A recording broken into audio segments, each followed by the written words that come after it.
Hello! This video will teach you the many ways you can use calendars in Notion to keep track of events, deadlines, schedules, and more. In Notion, calendars are databases that allow you to organize information by date. As an example, here's a content calendar for a company's blog. Every item you see on the calendar here is a post. You could use the calendar to show deadlines for posts by putting them on those dates, or to show which dates you plan to be working on a post. To add an item to a calendar, hover over the day you want to add it to and click the plus sign. To extend an item over more than one day, click and drag its edges to cover that date range. Each item on your calendar can be opened as its own Notion page, where you can add all the information you want, like properties denoting who is working on the post in question, or what type of media the post is, so for example, podcast or blog.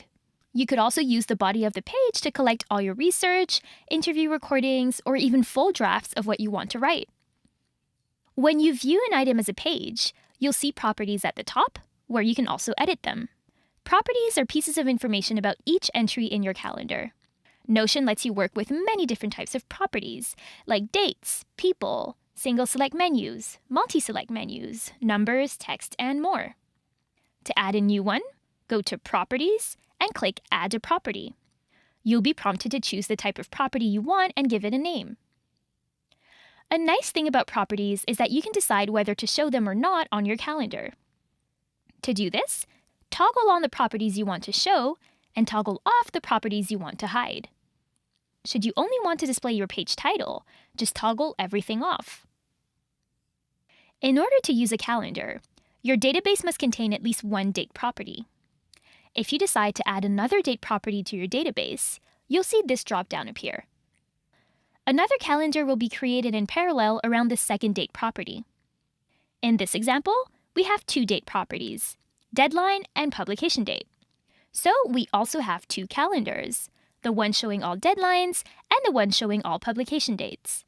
You can switch between the two with just a couple of clicks. Just like other types of databases in Notion, you can filter calendars to only show items that fit specific criteria. So for example, you can click Filter at the top and specify that you only want to see posts assigned to Alex. Your calendar will change in real time. Finally, let's talk about views. A calendar is one of multiple kinds of database views you can create with Notion. You could also view the same data in a table, on a board, in a list, etc. Calendars just make it easier to see your information organized by date specifically. To create a different view of your calendar, click Add a View at the top left. You can choose which type of view you want and give it a name. You can also create views showing different filters applied to your calendar. Then switch seamlessly between them using the View menu. That's pretty much it. If you want to learn more about other types of database views, you can watch our tables, gallery, lists, and boards video. Hope this helps you and your team stay on schedule.